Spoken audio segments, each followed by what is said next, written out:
Bonjour à tous, parlons d'Europe aujourd'hui avec la Maison de l'Europe de Tours Centre Val-de-Loire, qui est centre d'information Europe Direct.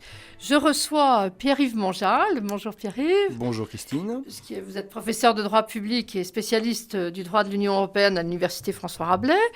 Et vous êtes déjà venu d'ailleurs répondre à mes questions. Alors merci de revenir encore une fois. Et aujourd'hui, nous allons nous intéresser à un texte fondamental, mais très mal connu des Européens, qui s'appelle la Charte des droits fondamentaux. Alors ma question de début, c'est pourquoi un texte, alors qu'on a déjà plein de textes de droit, de conventions européennes des droits de l'homme, alors pourquoi ce texte-là ? Alors, la raison est à la fois historique et juridique. Historiquement, la communauté économique européenne en 1957 et un peu plus tardivement l'Union européenne en 1992 ne contenait pas de catalogue, on peut dire cela ainsi, présentant des droits fondamentaux jugés fondamentaux, indispensables pour les personnes.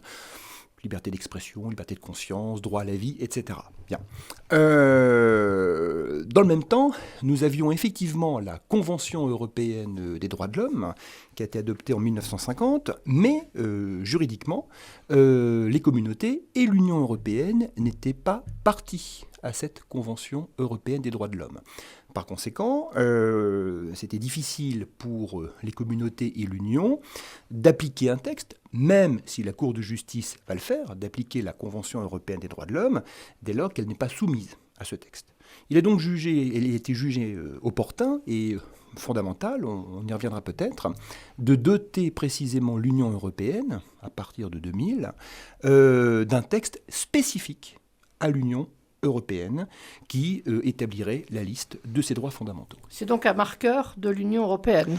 C'est un marqueur de l'Union européenne absolument précieux, absolument fondamental, mais qui va apparaître très tardivement, puisque cette charte sera négociée et adoptée en 2000, mais elle ne sera applicable qu'à partir de l'entrée en vigueur du traité de Lisbonne, c'est-à-dire le 1er décembre 2009.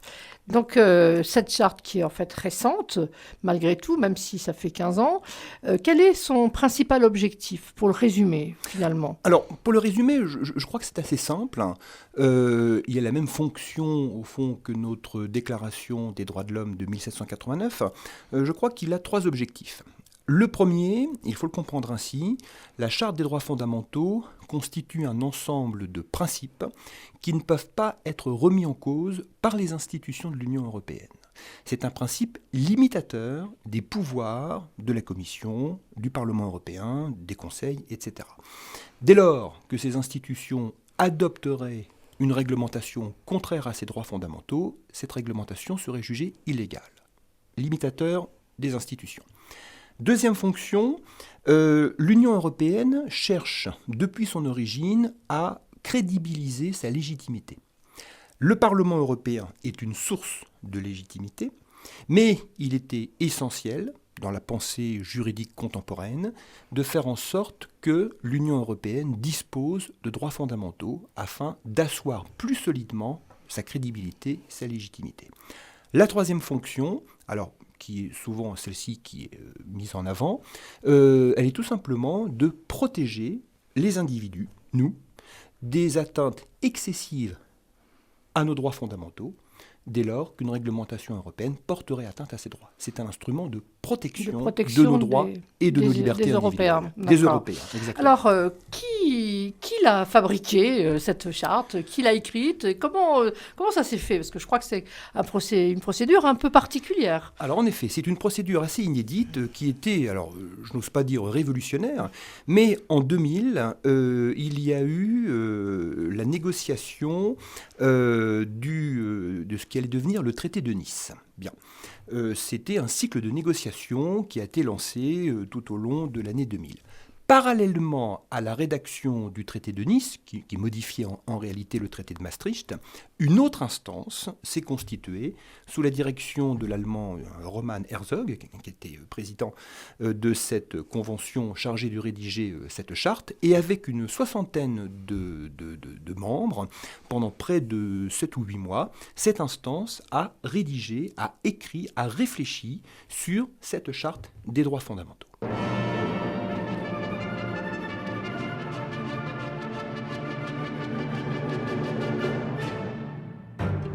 13h45 sur RCF, vous avez rendez-vous avec l'histoire.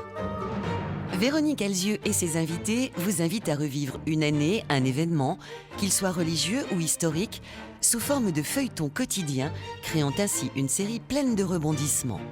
La suite de l'histoire, du lundi au vendredi à 13h45. RCF.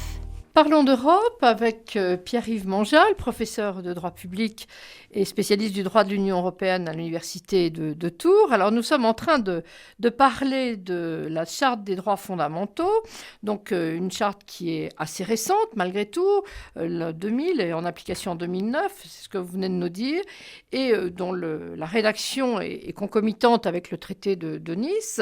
Alors maintenant, on va peut-être rentrer dans le détail finalement. Nos droits fondamentaux, c'est quoi ? Quels sont nos droits fondamentaux ? C'est important. Oui, nos droits fondamentaux, on peut en prendre connaissance très précise à la lecture, bien sûr, de cette charte. Alors, cette charte comprend 7 titres que je peux énumérer.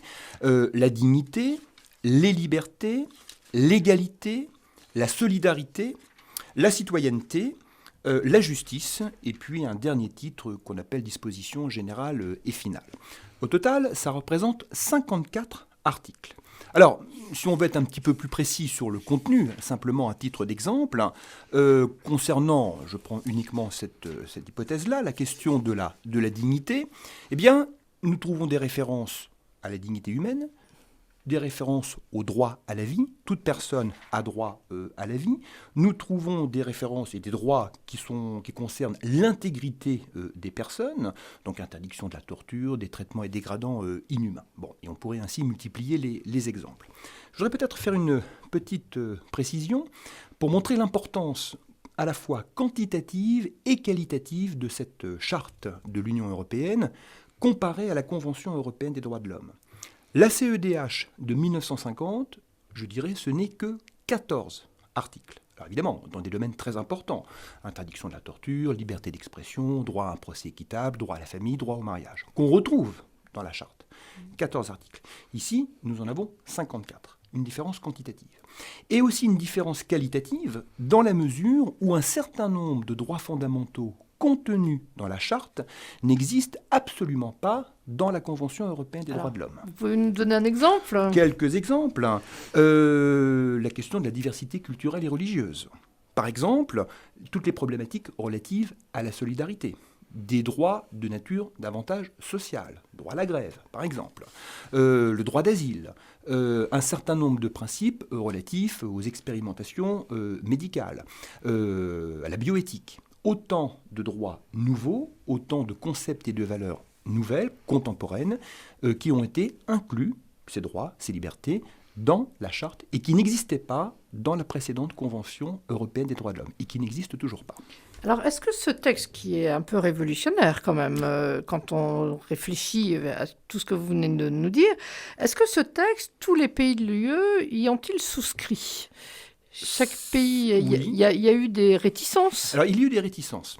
Mais là aussi, juridiquement, pour devenir membre de l'Union européenne, il faut impérativement respecter les droits fondamentaux contenus dans cette charte. Et lorsqu'un nouvel État adhère à l'Union européenne, automatiquement, il est soumis à cette charte. La charte est indissociable des traités. Et donc actuellement, nous avons 28 États membres dans l'Union européenne. Alors il est vrai, avec le Royaume-Uni et la Pologne et voilà, le Royaume-Uni, j'avais ça en tête. Qui sont soumis à la charte, bien entendu, mais qui ont obtenu un certain nombre de dérogations. La Pologne, par exemple, eu égard à sa législation très spécifique sur l'interruption volontaire de grossesse, ne voulait pas que cette législation soit remise en cause par la charte. Concernant les Britanniques, c'est davantage sur des problématiques liées à la libre circulation des personnes, où là, on pourrait dire que la charte est d'application plus mesurée. Bon. Mais hormis ces deux exceptions, il faut bien comprendre que les 28 États membres de l'UE sont soumis à la charte des droits fondamentaux. Alors, ce texte, il a valeur juridique comme... Alors, il a une les... valeur juridique. Il faut voir ça aussi. Depuis l'entrée en vigueur du traité de Lisbonne, la charte, alors, qui est annexée au traité de Lisbonne, néanmoins, a exactement la même valeur juridique que le traité. Alors, le problème, les gens ne le connaissent pas, ce texte. Quand on demande la Charte des droits fondamentaux, les gens vous regardent. En fait, il n'est pas enseigné à l'école, je crois. Hein. Si? Je ne pense pas qu'il soit enseigné de manière systématique. À l'école, c'est clair que les enseignements relatifs à l'Union européenne et plus particulièrement à la citoyenneté européenne et sur le terrain des droits fondamentaux, il y a une carence. Dans les facultés de droit, permettez-moi de faire la publicité, nous enseignons évidemment cette charte des droits fondamentaux, heureusement, parce que cela pose une quantité de problèmes juridiques absolument plus passionnants les uns que les autres. Mais c'est vrai que lorsque l'on parle des droits de l'homme, des droits fondamentaux européens, c'est peut-être lié, je crois, à l'histoire de la CEDH. Naturellement, on fait plutôt référence à la CEDH et non à la Charte. Et non à la Charte. Alors, cette émission s'achève. Je vous remercie beaucoup, Pierre-Yves Mongeal, de cette présentation d'un texte fondamental, c'est le cas de le dire, pour l'Union européenne. Alors, il faut que les maisons de l'Europe et les universités, les facultés de droit travaillent ensemble, ce qu'on est en train de faire, pour que ce texte soit connu. Alors, je vous remercie de votre attention et à la semaine prochaine.